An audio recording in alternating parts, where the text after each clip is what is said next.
प्रेम से बोलिए कार्तिक के सभी देवी देवता की जय। आज आप सभी श्रवण करेंगे कार्तिक स्नान की 5 महापुण्य फल देने वाली कथा। पद्म पुराण के अनुसार जो व्यक्ति पूरे कार्तिक माह में सूर्योदय से पूर्व उठकर नदी अथवा तालाब में स्नान करता है और भगवान विष्णु का पूजन कर कथाओं को श्रद्धा भाव से श्रवण करता है, विष्णु भगवान, माता लक्ष्मी, कार्तिक के सभी देवी देवता उन भक्तों की हर मनोकामना को पूर्ण करते हैं। इसलिए भक्तों इन कथाओं को बड़े ही श्रद्धा भाव से पूरे कार्तिक मास में हर रोज एक बार अवश्य सुनिएगा, क्योंकि आधा अधूरा कथा सुनने से व्रत का पूर्ण फल प्राप्त नहीं होता। इसलिए कथा को पूरा अवश्य सुनिएगा। हे कार्तिक के सभी देवी देवता, आपकी कथा कहने वाले, सुनने वाले, हुक्कार भरने वाले सभी भक्तों पर और उनके परिवार पर अपनी कृपा सदा सर्वदा बनाए रखना, सभी भक्तों की कष्ट को दूर करना, हर संकट से हर भक्तों की रक्षा करना। प्रेम से बोलिए जय श्री हरि। ये भक्तों, हम पहला कथा श्रवण करेंगे पंच भिक्षु भगवान की। पंच भिक्षु की कहानी। किसी गांव में एक साहूकार था और उसका एक बेटा व बहू भी थे। बहू कार्तिक माह में रोज सवेरे उठकर गंगा स्नान के लिए जाती थी। सुबह जल्दी जाते समय वह किसी भी पराये पुरुष का मुंह नहीं देखती थी। एक राजा का बेटा भी सुबह सवेरे गंगा स्नान के लिए जाता था। वह हैरान होता कि मैं इतनी जल्दी उठता हूँ स्नान के लिए, लेकिन कोई है जो मुझसे भी जल्दी उठकर नहा लेता है। कार्तिक माह के 5 दिन बचे थे कि एक दिन साहूकार की बहू स्नान कर वापस जा रही थी और उस समय राजा का बेटा स्नान के लिए आ रहा था। आवाज़ सुनकर वह जल्दी जल्दी जाने लगी, लेकिन जल्दबाजी में उसकी माला मोजरी टूट गई। राजा के बेटे ने उसकी माला मोजरी उठा ली और सोचने लगा कि जिस स्त्री की यह माला मोजरी इतनी सुंदर है, वह स्त्री कितनी सुंदर होगी। उसने पूरे गांव में मुनादी करवा दी कि जिसकी तह माला मोजरी है वह 5 रात मेरे पास आएगी। साहूकार की बेटे की बहू ने कहला दिया कि मैं 5 रात आऊंगी, लेकिन किसी को साक भरने बैठा देना। राजा के बेटे ने एक तोते को पिंजरे में बंद कर गंगा किनारे पेड़ पर टांग दिया। बहू सुबह के समय आई, पहली पैरी पर पैर रखा और बोली, हे कार्तिक के ठाकुर, राई दामोदर, पांचों पांडु, छठे नारायण, भीखम राजा, उस पापी को नींद आ जाए। राजा के बेटे को नींद आ गई। बहू नहा धोकर चलने लगी तो तोते से बोली, सुआ सुआ तेरे गल डालूंगी हीरा, मेरी साख भरियो बीरा। सुआ बोला कि कोई वीर भी साख भरता है क्या? वह फिर बोली, सुआ सुआ सुबह तेरे पग घालूंगी नेवर, साख भरियो मेरे देवर। सुआ ने कहा, ठीक है भाभी, मैं तेरी साख रखूंगा। वह तो कहकर चली गई। राजा का बेटा हड़बड़ा कर उठा और सुआ से पूछा, सुआ सुआ वह आई थी, कैसी थी? सुआ बोला, आभा किसी बिजली, होली किसी झल, केला किसी कामनी, गुलाब सा रंग। अगले दिन राजा के बेटे ने सोचा कि आज मैं अपनी उंगली में चीरा लगाऊंगा, इससे मुझे नींद नहीं आएगी। अगले दिन राजकुमार उंगली चीरकर लेट गया। वह आई और भगवान से उसी तरह प्रार्थना करने लगी और राजकुमार को फिर नींद आ गई। वह स्नान करके फिर से वापस चली गई। सुबह राजकुमार ने तोते से फिर पूछा तो उसने वही सारी बातें दोहरा दी। अब राजकुमार बोला कि मैं आज रात में आंखों में मिर्ची डालकर बैठूंगा। रात में वह मिर्ची डालकर बैठ गया। बहू फिर आई और प्रार्थना की, जिससे उसे फिर से नींद आ गई। राजकुमार ने तोते से बहू की आने की बातें पूछी। उसने फिर बता दी। राजकुमार अब फिर सोचने लगा कि आज मैं बिना बिस्तर के ही बैठूंगा और रात को बिना बिस्तर के ही बैठ गया। जब वह स्नान करने आई तो उसने फिर से भगवान से प्रार्थना की और राजकुमार को नींद आ गई। जब वह नहाकर जाने लगी तो आंख बंद करके चली गई। राजकुमार जब उठा तो वह जा चुकी थी। राजकुमार फिर सोच में पड़ गया और सोचने लगा कि आज मैं अंगीठी जलाकर बैठूंगा जिससे नींद नहीं आएगी।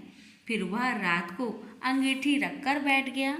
साहूकार की बहू आई और वह भगवान से प्रार्थना करने लगी कि आपने 4 रातें तो निकाली, अब यह रात और निकाल दो। भगवान ने उसकी बात रखी और राजकुमार को नींद आ गई। जब वह नहाकर जाने लगी तो तोते से बोली कि इस पापी को कह देना कि 5 रातें पूरी हो चुकी है, वह मेरे मोतियों की माला मेरे घर भिजवा दे। सुबह राजकुमार की आंख खुली तो उसने तोते से पूछा कि क्या वह आई थी। तोते ने कहा हाँ, वह आई थी और उसने अपनी माला मंगवाई है।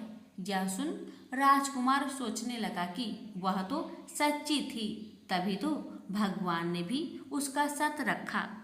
कुछ समय के बाद राजकुमार को कोढ़ हो गया। राजा ने ब्राह्मण को बुलाकर पूछा कि मेरे बेटे का शरीर क्यों जल रहा है। ब्राह्मण ने विस्तार से सारी बात राजा को बताई कि इसने क्या किया था। ब्राह्मण ने कहा कि इसने पतिव्रता स्त्री पर बुरी नजर डाली, इसलिए यह इस रोग से पीड़ित हुआ है। राजा ने इसके ठीक होने का उपाय पूछा तो ब्राह्मण ने कहा कि यह उस साहूकार की बहू को धर्म की बहन बनाए और रोज उसके नहाए हुए जल से यह स्नान करे, तब यह ठीक हो सकता है। राजा साहूकार की बहू की माला लेकर साहूकार के घर गया और बोला कि यह माला आपकी पुत्र वधू की है, इसलिए और आपकी बहू के नहाए हुए जल से मेरे बेटे को नहला दे। साहूकार बोला कि वह तो किसी पराये पुरुष का मुंह तक नहीं देखती, आप उसे इस नाली पर बैठा दीजिए। जब वह ऊपर नहाएगी तब नीचे इस नाली के पानी से आपका पुत्र नहा लेगा। राजकुमार ने ऐसा ही किया और कुछ समय बाद उसका शरीर चंदन सा हो गया। हे पंच भिक्षु देवता, जैसे आपने साहूकार की पुत्र वधू का सत रखा, वैसे ही आपकी कथा कहने, सुनने और हुक्कार भरने वाले सभी भक्तों की रखना। प्रेम से बोलिए पंच भिक्षु भगवान जी की जय। दूसरी कथा है धर्मराज भगवान की। इस कथा को श्रद्धा भाव से श्रवण करने मात्र से ही धर्मराज भगवान की असीम कृपा प्राप्त होती है। किसी गांव में एक बुढ़िया रहती थी। वह बहुत नियम धर्म से व्रत रखा करती थी। एक दिन भगवान के घर से यमदूत उसे लेने आ गए और वह उनके साथ चल पड़ी। चलते चलते एक गहरी नदी आई तो यमदूत बोले कि माई, तुमने गोदान की हुई है या नहीं। बुढ़िया ने उनकी बात सुनकर मन में श्रद्धा से गाय का ध्यान किया तो वह उनके समक्ष आ गई और बुढ़िया उस गाय की पूंछ पकड़कर नदी पार कर गई। वह यमदूतों के साथ फिर आगे बढ़ी तो काले कुत्ते आ गए। यमदूत फिर बोले, कुत्तों को खाना दिया था। बुढ़िया ने मन में कुत्तों का ध्यान किया तो वे रास्ते से चले गए। अब बुढ़िया फिर से आगे बढ़ने लगी तो रास्ते में कौवे ने उसके सिर में चोंच मारनी शुरू कर दी। तो यमदूत बोले कि ब्राह्मण की बेटी के सिर में तेल लगाया था। बुढ़िया ने ब्राह्मण की बेटी का ध्यान किया तो कौवे ने चोंच मारनी बंद कर दी। कुछ आगे बढ़ने पर बुढ़िया के पैर में कांटे चुभने लगे तो यमदूत बोले कि खराव आदि दान की है। बुढ़िया ने उनका ध्यान किया तो खराव उसके पैरों में आ गई। बुढ़िया फिर आगे बढ़ी तो चित्रगुप्त जी ने यमराज से कहा कि आप किसे लेकर आए हैं। यमराज जी बोले कि बुढ़िया ने दान पुण्य तो बहुत किए हैं, लेकिन धर्मराज जी का कुछ नहीं किया, इसलिए आगे द्वार इसके लिए बंद है। सारी बात सुनने के बाद बुढ़िया बोली कि आप मुझे सिर्फ 7 दिन के लिए वापिस धरती पर भेज दो। मैं धर्मराज जी का व्रत और उद्यापन करके वापिस आ जाऊंगी। बुढ़िया माई वापिस धरती पर अपने गांव आ गई और गांव वालों ने उसे भूतनी समझकर अपने दरवाजे बंद कर दिए। वह जब अपने घर गई तो उसके बहू बेटे भी दरवाजे बंद करके बैठ गए। बुढ़िया ने कहा कि मैं भूतनी नहीं हूँ, मैं तो धर्मराज जी की आज्ञा से वापिस धरती पर 7 दिन के लिए आई हूँ। इन 7 दिनों में मैं धर्मराज जी का व्रत और उद्यापन करूंगी, जिससे मुझे परलोक में जगह मिलेगी। बुढ़िया की बातों से आश्वस्त होकर बहू बेटे उसके लिए पूजा की सारी सामग्री एकत्रित करते हैं। लेकिन जब बुढ़िया कहानी कहती है तब वह हुक्कारा नहीं भरते, जिससे बुढ़िया फिर अपनी पड़ोसन को कहानी सुनाती है और वह हुक्कारा भरती है। 7 दिन की पूजा व्रत व उद्यापन के बाद धर्मराज जी बुढ़िया को लेने के लिए विमान भेजते हैं। स्वर्ग का विमान देख उसके बहू बेटे के साथ सारे गांव वाले भी स्वर्ग जाने को तैयार हो गए। बुढ़िया ने कहा कि तुम कहाँ तैयार हो रहे हो? मेरी कहानी तो केवल पड़ोसन ने सुनी है, इसलिए वही साथ जाएगी। सारे गांव वाले बुढ़िया से धर्मराज जी की कहानी सुनाने का आग्रह करते हैं। तब बुढ़िया उन्हें कहानी सुना देती है। कहानी सुनने के बाद सारे ग्रामवासी विमान में बैठकर स्वर्ग जाते हैं। तो धर्मराज जी कहते हैं, मैंने तो विमान केवल बुढ़िया को लाने भेजा था। बुढ़िया माई कहती है कि हे धर्मराज भगवान, मैंने जो भी पुण्य किए हैं उसमें से आधा भाग आप गांव वालों को दे दीजिए। इस तरह से धर्मराज जी ने ग्रामवासियों को भी स्वर्ग में जगह दे दी। हे धर्मराज भगवान जी, जैसे आपने बुढ़िया माई के साथ सभी गांव वालों को भी स्वर्ग में जगह दी, उसी तरह हमें भी देना। कहानी सुनकर हुक्कारा भरने वाले को भी और कहानी कहने वाले को भी जगह देना। तीसरी कथा है गणेश भगवान की। इस कथा को श्रद्धा भाव से श्रवण करने से घर परिवार में सुख शांति बनी रहती है। एक सास बहू थी। सास उसकी बहू को खाना नहीं देती थी। बहू रोज नदी पर जाती तो जाते समय घर से आटा ले जाती। नदी के पानी से आटा गूंथती। गणेश जी भगवान के मंदिर के दीपक से घी लेती। भोग में से गुड़ लेती। पास के शमशान में बाटी सेकती। बाटी में घी गुड़ मिलाकर चूरमा बनाती और गणेश जी भगवान के भोग लगाकर खुद जीम लेती। ऐसा करते बहुत दिन हो गए। यह देखकर गणेश जी भगवान को बहुत आश्चर्य हुआ और उन्होंने अपने नाक पर उंगली रख ली। बहू तो घर आ गई, परंतु जब दूसरे दिन मंदिर के पट खुले तो लोगों ने देखा गणेश जी भगवान की नाक पर उंगली है, तो मंदिर में भीड़ एकत्रित हो गई। गांव के लोगों ने हवन पूजा की, पर गणेश जी भगवान ने उंगली नहीं उतारी। तब सारे गांव में कहलवा दिया कि जो कोई गणेश जी भगवान के नाक से उंगली हटावेगा उसे राजा जी सम्मानित करेंगे। बहू ने सास से कहा, सासू जी मैं कोशिश करूंगी। तब सास बोली, इतने बड़े बड़े पंडित विद्वान कोशिश कर लिए तो क्या करेगी? सब लोग मंदिर के बाहर एकत्रित हो गए। बहू घूंघट निकालकर अंदर गई, पर्दा लगाया।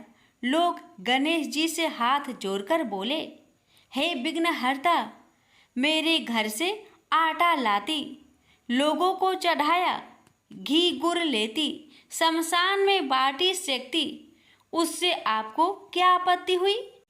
आपको मुंह से उंगली हटानी पड़ेगी। गणेश जी ने सोचा, इसकी बात तो माननी पड़ेगी। इसने पहले मेरे भोग लगाया, यह तो मेरी भक्त है। गणेश जी भगवान ने उंगली हटा ली और बहू को आशीर्वाद दिया कि इस गांव में सभी प्रेम से रहेंगे। बहू मंदिर से बाहर आई। सब गांव वालों ने कहा, बहू तूने उंगली कैसे हटवाई? तू तो जादूगरनी है। तब बहू ने सारी बात गांव वालों को बताई कि मेरी सास मुझे खाना नहीं देती थी। तब मैं घर से आटा लाकर नदी के पास पानी से आटा लगाकर बाटी बनाकर शमशान में सेककर गणेश जी के दीपक से घी, प्रसाद में से गुड़ चुराकर गणेश जी के भोग लगाकर खुद खा लेती। इसलिए गणेश जी को आश्चर्य हुआ और उन्होंने नाक पर उंगली रख ली और मेरी प्रार्थना पर उंगली हटा ली और मुझे वरदान दिया कि अब से इस गांव में सब प्रेम से रहेंगे। हे गणेश जी भगवान, जैसे बहू का मान बढ़ाया, वैसे जो भक्त आपकी इस कथा को बड़े ही श्रद्धा भाव से श्रवण करे, उन सबका मान बढ़ाना, रक्षा करना, घर में अन्न धन का भंडार भरना। प्रेम से बोलिए गणेश जी महाराज की जय। गणेश भक्त से हमारी निवेदन है कि इस कथा को शेयर अवश्य करें। चौथी कथा माँ लक्ष्मी की। इस कथा को जो भक्त कार्तिक मास में श्रद्धा भाव से श्रवण करता है, उस पर माँ लक्ष्मी की असीम कृपा होती है। माँ लक्ष्मी की कहानी। लक्ष्मी जी का वास। एक बार की बात है, राजा बलि समय बिताने के लिए एकांत स्थान पर गधे के रूप में छिपे हुए थे।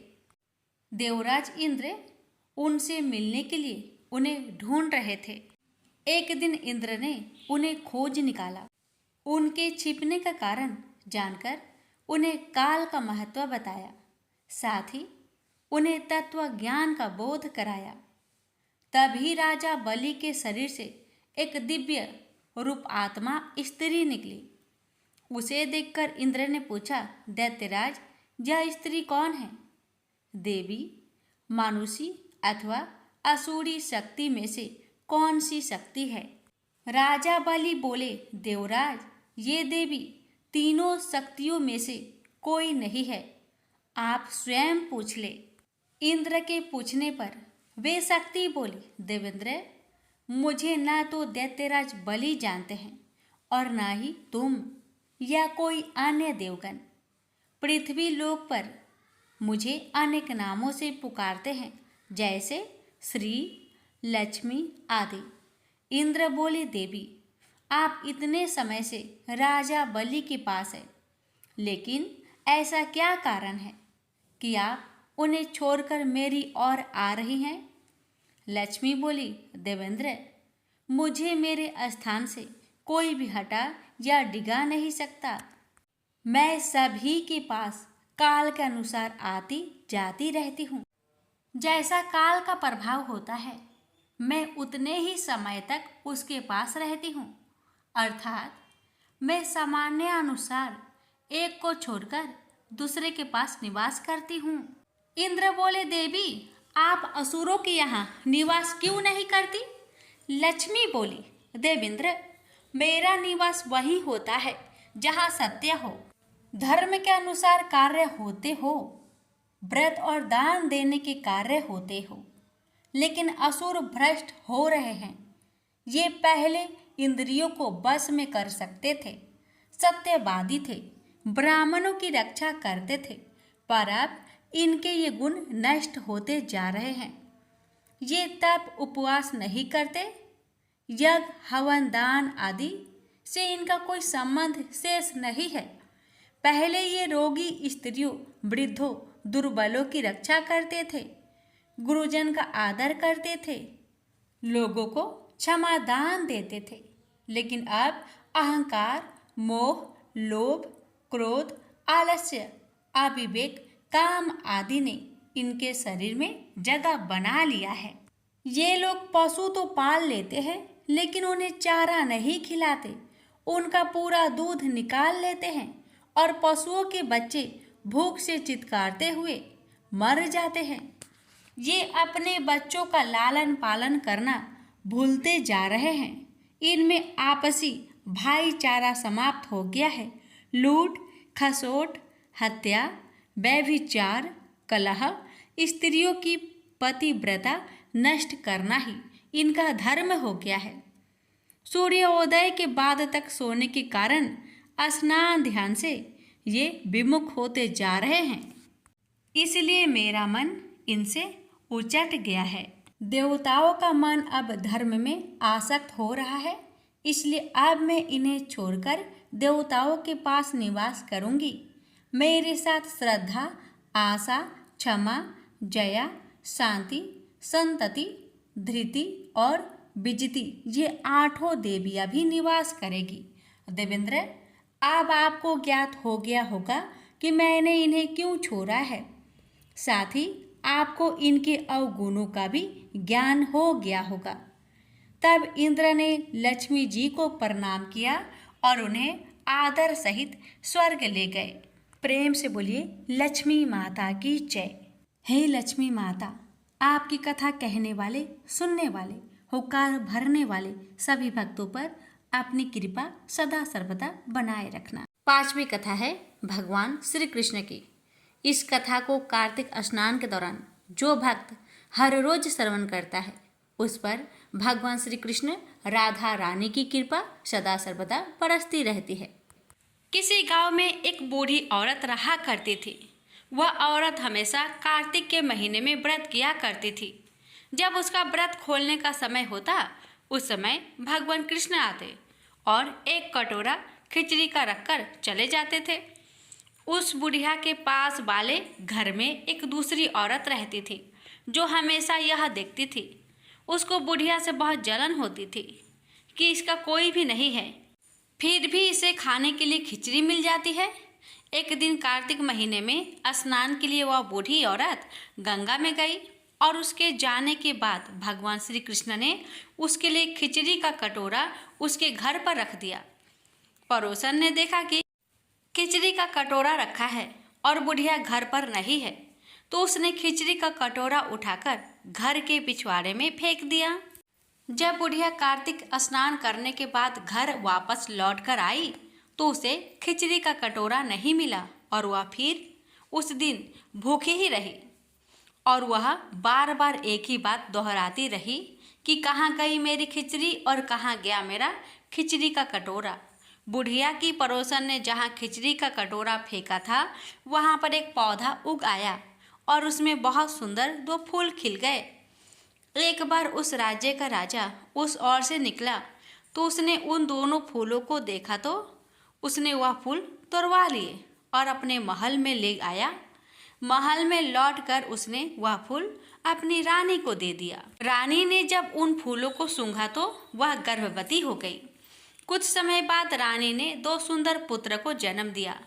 राजा के दोनों पुत्र जब बड़े हुए तो वह किसी से भी नहीं बोलते थे, लेकिन जब वह दोनों शिकार पर जाते थे तो रास्ते में उन्हें वही बुढ़िया मिलती थी जो अभी तक यही कहती थी, कहाँ गई मेरी खिचड़ी और कहाँ गया मेरा कटोरा।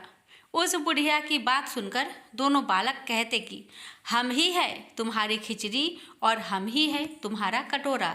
ऐसा हर बार होता था जब वह दोनों बालक शिकार पर जाते थे। एक बार राजा के कानों में यह बात पड़ गई। राजा को यह सुनकर आश्चर्य हुआ कि दोनों लड़के किसी से भी बात नहीं करते, तब यह बुढ़िया से कैसे बात करते हैं। राजा ने बुढ़िया को अपने महल में बुलवाया और कहा कि हमसे तो और किसी से भी ये दोनों नहीं बोलते हैं, लेकिन तुमसे यह कैसे बोलते हैं। बुढ़िया ने कहा कि महाराज, मुझे नहीं मालूम कि ये दोनों मुझसे क्यों बोलते हैं। मैं तो कार्तिक का व्रत करती थी और भगवान श्री कृष्ण मुझे खिचड़ी का कटोरा भरकर दे जाते थे। एक दिन जब मैं गंगा स्नान करके वापस आई तो मुझे वह खिचड़ी नहीं मिली। तब से मैं यही कहने लगी कि कहाँ गई मेरी खिचड़ी और कहाँ गया मेरा कटोरा। तब उन दोनों बच्चे ने कहा कि तुम्हारी पड़ोसन ने तुम्हारी खिचड़ी फेंक दी थी तो उसके 2 फूल बन गए थे। वह फूल राजा तोड़कर ले गए और अपनी रानी को दे दिए, और जब रानी ने फूल सूंघा तो हम दो लड़के का जन्म हुआ। हमें भगवान श्री कृष्ण ने ही आपके लिए भेजा है। सारी बात सुनकर राजा ने बुढ़िया को महल में ही रहने को कहा। हे कार्तिक महाराज, जैसे आपने बुढ़िया की बात सुनी, वैसे ही व्रत करने वालों की भी सुनना। हे कार्तिक के सभी देवी देवता, जो भी भक्त आपकी इन पांचों कथाओं को श्रद्धा भाव से श्रवण करे, उनकी हर मनोकामना को पूर्ण करे। प्रेम से बोलिए कार्तिक के देवी देवता की जय।